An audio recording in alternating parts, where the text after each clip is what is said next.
তবে ইসলামিক শরিয়া এর মধ্যে ইসলাম ধর্মের একটা স্তম্ভও আছে। ইসলামের 5 নম্বর স্তম্ভ পরকালের জীবন। আল্লাহ পবিত্র কোরআনে বলেছেন সূরা মুলক অধ্যায় নম্বর 67 আয়াত নম্বর 2, আল্লাযী খালাকাল মাউতা ওয়াল হায়াতা। আল্লাহ তাআলা সৃষ্টি করেছেন জীবন ও মৃত্যু পরীক্ষার জন্য কে তোমাদের মধ্যে কর্মোত্তম। এই জীবন পরকালের জন্য একটা পরীক্ষা। আর পরকালের জীবনে বিশ্বাস ঈমানের ক্ষেত্রে বাধ্যতামূলক, এছাড়া ঈমান পূর্ণ হবে না। কেন? অনেক মানুষ এভাবে বলে মৃত্যুর পরের জীবন এটা অযৌক্তিক। অনেকে পরকালের জীবনে বিশ্বাস করে না, সর্বশক্তিমান আল্লাহকেও বিশ্বাস করে না। তাকে যুক্তি দিয়ে বোঝাবো কিভাবে? এখানে যুক্তিটা হচ্ছে, একটা লেকচার দিয়েছিলাম কোরআন এন্ড মডার্ন সায়েন্স। সেখানে বলেছিলাম পবিত্র কোরআনে 6000-এর বেশি আয়াত আছে, আর তার মধ্যে প্রায় 1000 খানেক আয়াত বলছে বিজ্ঞান সম্পর্কে। আর যেসব আয়াতগুলো বিজ্ঞান সম্পর্কে বলছে আনুমানিকভাবে তার মধ্যে 80% আয়াত এখনকার বিজ্ঞান আমাদের বলছে এগুলো 100% সঠিক। কারণ বিজ্ঞান এখন অনেক এগিয়ে গেছে গত কয়েকশো বছরের মধ্যে। এখনকার বিজ্ঞান বলছে কোরআনের যে আয়াতগুলো বিজ্ঞান সম্পর্কে বলছে তার আনুমানিক 80% একেবারে 100% সঠিক। বাকি 20% আয়াত সম্পর্কে এখনো জানতে পারিনি। তার মধ্যে একটা হচ্ছে পরকালের জীবন। বিজ্ঞান এখনো এতটা উন্নত হয়নি যে পরকালের জীবনকে প্রমাণ করে দেখাবে। বিজ্ঞান এখনো বেশ দোজক প্রমাণ করতে পারেনি, জিনের অস্তিত্ব প্রমাণ করতে পারেনি। এরকম 20% আয়াত এখনো প্রমাণিত হয়নি পবিত্র কোরআনের আয়াত। তাহলে কি অন্ধভাবে পরকালের জীবনে বিশ্বাস করছি? আমি বলবো এটা লজিক্যাল বিশ্বাস। আমার যুক্তি বলছে পবিত্র কোরআনে যে আয়াতগুলো বিজ্ঞান সম্পর্কে বলছে সেগুলো 100% সঠিক। 20%-এর ব্যাপারে জানা যায়নি সঠিক না বেঠিকও না। আমার যুক্তি বলছে যে ইনশাআল্লাহ এই 20% সঠিক হবে। এটাই লজিক্যাল বিশ্বাস। এই 20%-এর মধ্যে একটা হচ্ছে পরকালের জীবন। এখন একজন মানুষকে এই পরকালের জীবন সম্পর্কে কিভাবে বোঝাতে পারি? ধরেন একজন লোক পরকালের জীবনে বিশ্বাস করে না আর সর্বশক্তিমান আল্লাহকেও বিশ্বাস করে না। এখন তাকে বোঝাবো কিভাবে? আমি আপনাদের একটা প্রশ্ন করি যে চুরি করা ভালো না খারাপ? চুরি করা ভালো না খারাপ? খারাপ। সবাই বলবে খারাপ। ধর্ষণ করা ভালো না খারাপ? কে বলবে এটা ভালো? কেউ না। 4000 মানুষের কেউ বলছে না যে চুরি করা ভালো বা ধর্ষণ করা ভালো। সবাই একমত। আচ্ছা, এবার একটা উদাহরণ দেই। ধরেন আমি একজন স্মাগলার।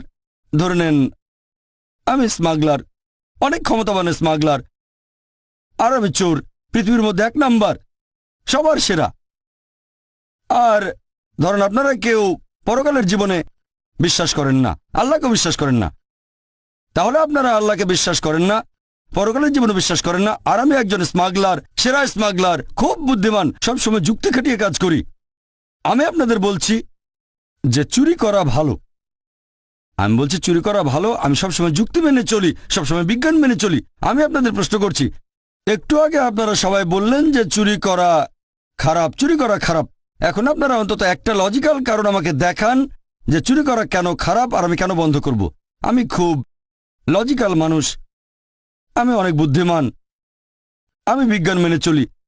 এখন আমাকে অন্তত একটা বৈজ্ঞানিক কারণ দেখান যে চুরি করা খারাপ কেন, তাহলে আমি চুরি করা বন্ধ করব। কেউ কেউ আমাকে মাত্র একটা কারণে দেখাতে পারবেন? অন্যের অধিকার কেড়ে নিচ্ছেন। আপনি অন্যের অধিকার কেড়ে নিচ্ছেন।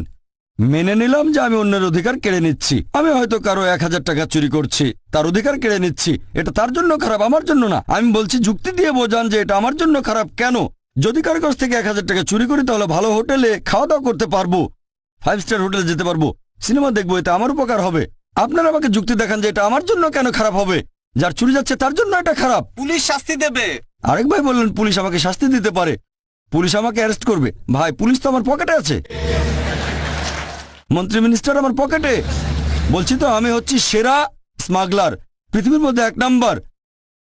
আপনি ছোটখাটো চোর, তাই চুরি করলে ধরা পড়ে যাবেন। আমি হচ্ছি সেরা চোর, মাফিয়ার নাম শুনেছেন? পুলিশ আমার পকেটে থাকে, মন্ত্রী মিনিস্টারের পকেটে, তারপর কোর্টের জজ আমার পকেটে। সবাইকে আমি টাকা দেই।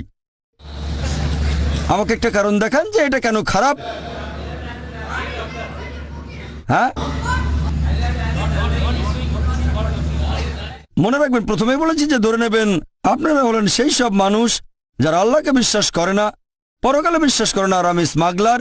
এখন আপনারা আমাকে বোঝাবেন যে চুরি করা খারাপ, মাত্র একটা লজিক্যাল কারণ দেখান। এটা তো হারাম, চুরি করা হারাম কাজ। হারাম? হ্যাঁ হারাম আপনার কাছে, আপনি চুরি করবেন না, কিন্তু আমার কাছে তো হারাম না। আপনার কাছে হারাম হলে, নিষিদ্ধ হলে আপনি চুরি করবেন না। কে আপনাকে চুরি করতে বলছে? আমি বলছি আমাকে প্রমাণ দেখান। আমি খুব লজিক্যাল মানুষ, মাত্র একটা লজিক্যাল কারণ দেখান যে এটা কেন খারাপ, তাহলে আমি আর চুরি করবো না। মাত্র একটা, দুটো লাগবে না, মাত্র একটা কারণ দেখান। একদিন আপনারও চুরি যাবে। একদিন আমারও চুরি যাবে? খুব ভালো ভাই, খুব বুদ্ধিমান, অন্য কেউ চুরি করবে। ভাই বলেছি তো আমি 1 নম্বর মাফিয়া। আমার 100 জন বডিগার্ড, 100 জন বডিগার্ড স্টেজের পেছনে আছে, সবার কাছে AK-56 রাইফেল। ছোটখাটো চোরের বাসা চুরি হতে পারে, আমি তো পৃথিবীর 1 নাম্বার। আমার সঙ্গে বডিগার্ড থাকে, এখানে চোর আসবে না। আপনি তো আপনার সব সম্পদ নিয়েই মারা যাবেন, কোনো লাভ হবে না। কি বললেন? সব সম্পদ নিয়েই মারা যাবেন। কি নিয়ে মারা যাব? সব সম্পদ নিয়ে। সব সম্পদ নিয়ে মারা যাব? আমরা সবাই মারা যাব, এতে সমস্যা কি? সবাই তো মারা যাব, আপনি মরবেন না? মারা যাওয়ার আগে জীবনটা উপভোগ করব। আপনি মারা যাবেন, আমিও মারা যাব, তবে মারা যাওয়ার আগে আমি থাকবো 5 স্টার হোটেলে, আমি অনেক ভালো খাবার খাবো।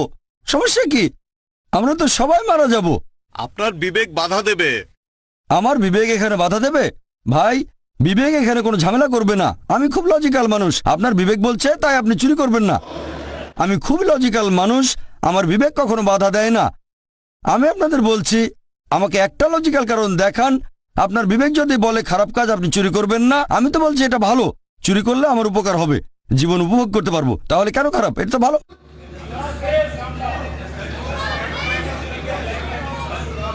আমি একটু বলবো। সরি? সহজে টাকা পেয়ে যাচ্ছেন, এটা কি ভালো? কোনটা ভালো? আপনি তো কোনো কাজ করছেন না, যে টাকাটা আপনি পাচ্ছেন সেটা তো খুব সহজেই চলে আসছে। ভাই আপনি বললেন যে আপনি কোনো কাজ না করেই সহজে টাকা পাচ্ছেন। কোনো কাজ না করেই টাকা পাচ্ছেন। হ্যাঁ আপনিও বললেন কোনো কাজ না করে সহজে টাকা পেয়ে যাচ্ছি, সেজন্যই তো বলছি এটা ভালো। টাকা পেয়ে যাচ্ছি সহজে, তাহলে কষ্ট করবো কেন?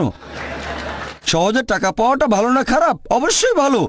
তাহলে সহজে টাকা পাওয়াটা তো ভালো। আপনারা আমাকে একটা লজিক্যাল কারণ দেখান যে এটা কেন খারাপ, তাহলে আর চুরি করবো না। একটা কারণে দেখাতে পারলেন না, সবাই বলছেন এটা খারাপ খারাপ, কিন্তু কারণ দেখাতে পারছেন না। চেন্নাইয়ের মানুষের কি বুদ্ধি কমে গেল নাকি?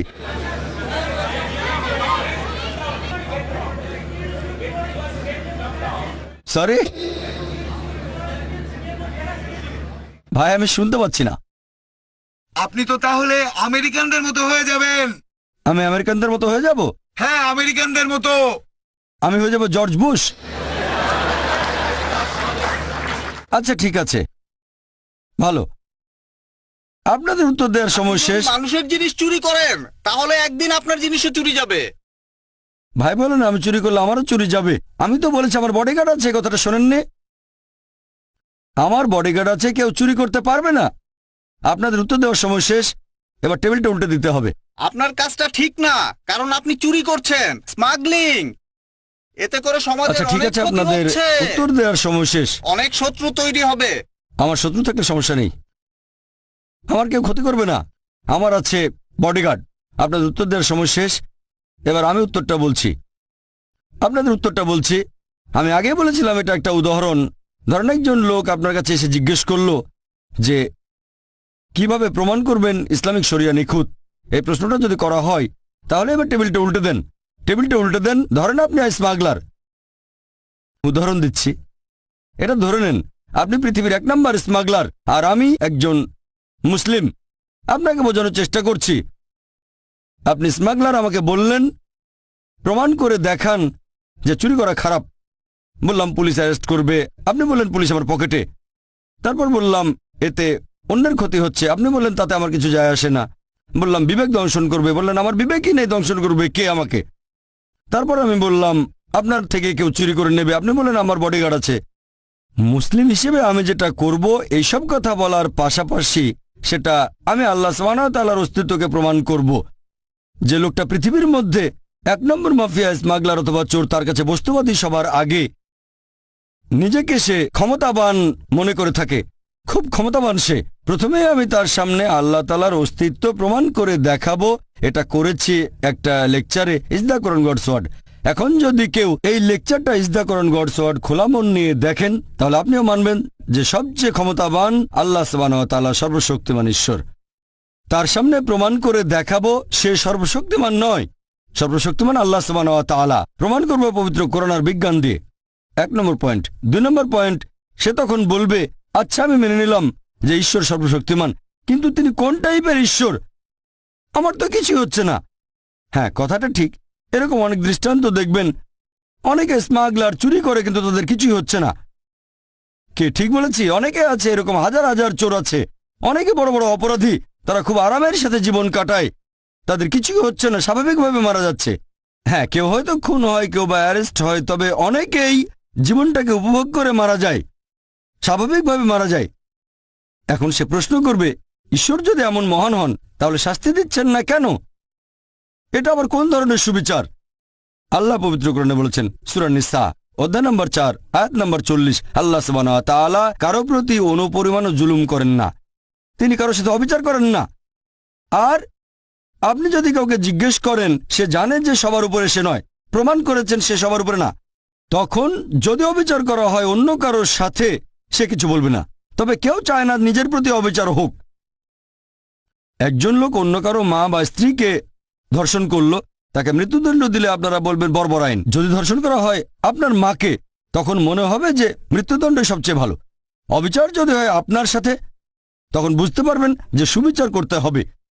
সবাই এখানে একমত হবেন যে অবশ্যই সুবিচার করতে হবে। এখন প্রশ্ন হচ্ছে এই পৃথিবীতে আমরা সুবিচার করব কিভাবে? সবাই তো সুবিচার পাবে না। যেমন ধরেন, আপনি এটা জানেন যে হিটলার 60 লক্ষ ইহুদিকে হত্যা করেছিল। কতজন? 60 লক্ষ ইহুদি। ধরেন আপনি আজকে হিটলারকে ধরলেন, তাকে এখন কি শাস্তি দেবেন? কি শাস্তি দেবেন? ম্যাক্সিমাম তাকেও গ্যাস চেম্বারে পাঠিয়ে দেবেন। তাতে মাত্র একটা জীবনের ক্ষতিপূরণ হবে, বাকি 59,99,999 জন ইহুদি ছিল, তাদের ব্যাপারে কি হবে? তারা সুবিচার পাবে না? এটা আবার কোন ধরনের আইন? একে সুবিচার বলবেন?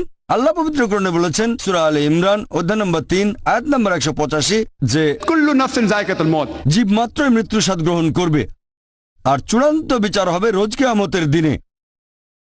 আর যাকে দোজখের আগুন থেকে দূরে রাখা হবে, বেহেশতে নেওয়া হবে, সে পৃথিবীর উদ্দেশ্য অর্জনে সফল কাম। কারণ এই পার্থিব জীবন এটা ছলনাময় ভোগবিলাসিতা ব্যতীত আর কিছুই নয়। তাহলে চূড়ান্ত হিসাব কিতাব, চূড়ান্ত বিচার সেটা হবে রোজ কিয়ামতের দিনে। সেটাই হচ্ছে চূড়ান্ত হিসাব কিতাব। তাহলে যেভাবে একজন মাফিয়াকে বাধা দেবেন, কেউ তার ক্ষতি করতে পারবে না, মন্ত্রী মিনিস্টার পকেটে, জজ তার পকেটে, পুলিশ তার পকেটে, সেটা হচ্ছে আখিরাতের জীবনের শাস্তি। এটা দিয়ে ইসলামিক শরিয়া সম্পূর্ণ হয়, পরকালের জীবনে বিশ্বাস। তাহলে শরিয়ার লেভেল 3টা। 1 নাম্বার হচ্ছে যে সাধারণ কিছু আইন, চুরি করো না, ধর্ষণ করো না। 2 নাম্বার, চুরি অথবা ধর্ষণ করলে শাস্তি পেতে পারেন। 3 নাম্বার, যেসব লোক আইন মেনে চলতে চায় না তারা ধরা পড়লে শাস্তি পাবে। তবে সব জায়গায় তো ইসলামিক শরিয়া নেই। আমেরিকা ইসলামিক শরিয়া প্রচলিত না, ভারতে ইসলামিক শরিয়া নেই, তাহলে পৃথিবীতে কোনো শাস্তি পাচ্ছে না। তারা আসলে শাস্তিগুলো পাবে আখিরাতে। আর আল্লাহ সুবহানাহু ওয়া তাআলা যদি আখিরাতে হিটলারকে শাস্তি দিতে চান, আল্লাহ পবিত্র কোরআনে বলেছেন সূরা নিসা অধ্যায় নম্বর 4 আয়াত নম্বর 56, যারা আমার আয়াত প্রত্যাখ্যান করে তাদের দোজখের আগুনে দগ্ধ করব, আর তাদের চামড়া যখন পুরোপুরি দগ্ধ হয়ে যাবে সেখানে নতুন চামড়া দেওয়া হবে যাতে তারা ব্যথা অনুভব করতে পারে। এখনকার বিজ্ঞান জানতে পেরেছে আমাদের চামড়ার নিচে পেইন রিসেপ্টর থাকে। তাহলে আল্লাহ সুবহানাহু ওয়া তাআলা যদি হিটলারকে পোড়াতে চান 60 লক্ষ বার, তিনি তা পারেন। 1,20,00,000 বার করতে পারেন। সেটাই পৃথিবীতে করবেন না। তাহলে চূড়ান্ত বিচার হবে আখিরাতে, এখানে শাস্তির অংশবিশেষ পেতে পারেন। তবে আসল হিসাব কিতাব, একেবারে চূড়ান্ত বিচার হবে রোজ কিয়ামতের দিনে। আর আল্লাহ সুবহানাহু ওয়া তাআলা হলেন মালিক ইয়াউমিদ্দিন, তিনি কর্মফল দিবসের মালিক। তাহলে চূড়ান্ত শরিয়া আর ইসলামিক আইন তখনই বুঝতে পারবেন যদি বিশ্বাস করেন আখিরাতে। যদি আখিরাতে বিশ্বাস না করেন তাহলে চুরি করাকে খারাপ বলবেন না, ধর্ষণকে খারাপ বলবেন না, এই সব কিছুকে তখনই খারাপ বলতে পারবেন যদি পরকালের জীবন থাকে। তাহলে এই হলো পরিপূর্ণ শরিয়া। আমি একটা উদাহরণের কথা বলে আমার লেকচার শেষ করব। যখনই আপনি শরিয়াকে বিচার করতে যাবেন, বিশুদ্ধ উৎস দিয়ে বিচার করবেন, মানে পবিত্র কোরআন আর আমাদের নবীর সুন্নত অর্থাৎ সহিহ হাদিস। এখানে একজন মুসলিমের কাজ বা মুসলিম সমাজের কাজ দেখব না, কারণ মিডিয়া এখন যেটা করে তারা সমাজের কিছু কুলাঙ্গারকে বেছে নেয়, কুলাঙ্গার কিছু লোককে তুলে ধরে প্রচার করে এরাই সেই লোকগুলো, এরাই হচ্ছে আদর্শ মুসলিম, মুসলিমদের দৃষ্টান্ত। আপনার মিডিয়ায় দেখবেন খবরের কাগজে এভাবে লেখা হবে, যদি 50 বছরের মুসলিম পুরুষ 16 বছরের মেয়েকে বিয়ে করে, এরকম কোনো খবর থাকলে সেটা আসবে একেবারে হেডলাইনে। 50 বছরের মুসলিম পুরুষ 16 বছরের মেয়েকে বিয়ে করেছে, হেডলাইন। যদি 50 বছরের একজন অমুসলিম 6 বছরের একটা মেয়েকে ধর্ষণ করে, সেটা হবে ছোট করে খবর। এক পাশে মিডিয়া এটা করছে। আমি জানি প্রত্যেক সম্প্রদায়ের ভেতরেই কিছু কুলাঙ্গার থাকে, কিছু লোক নিজেদের মুসলিম বলে কিন্তু শরিয়া মেনে চলে না। ইসলাম বলছে মদ পান করো না, মাদকদ্রব্য নিও না, এরকম অনেক মুসলিম আছে যারা এসব কাজে অমুসলিমদের চেয়েও পাকা। আমি এটা জানি, এরা হচ্ছে কুলাঙ্গার। প্রত্যেক সম্প্রদায়ে কিছু কুলাঙ্গার থাকে। মিডিয়া এদেরকে এমনভাবে তুলে ধরো যেন এরাই আদর্শ মুসলিম। গতকাল একটা উদাহরণ দিয়েছিলাম, যদি একটা গাড়িকে যাচাই করতে চান আর ড্রাইভার যদি ভালো চালাতে না জানে, হুইলের পেছনে কাঁপাকাপি করতে করতে অ্যাক্সিডেন্ট করে বসলো, কাকে দোষ দেবেন? ড্রাইভারকে না গাড়িকে? ড্রাইভারকে। তাই মুসলিমদের দেখে ইসলাম ধর্মকে বিচার করবেন না, ইসলামকে বিচার করবেন কোরআন এবং হাদিস দিয়ে। আরেকটা গাড়ি যাচাই করতে গেলে হুইলের পেছনে আপনি এমন কাউকে বসাবেন যে খুব ভালো ড্রাইভার। তাহলে একজন মানুষের কাজ দেখে ইসলাম ধর্মকে যাচাই করতে চাইলে সবচেয়ে সেরা দৃষ্টান্ত সর্বশেষ ও চূড়ান্ত নবী মুহাম্মদ সাল্লাল্লাহু আলাইহি ওয়াসাল্লাম। ওয়া আখিরু দাওয়ানা আলহামদুলিল্লাহি রাব্বিল আলামিন।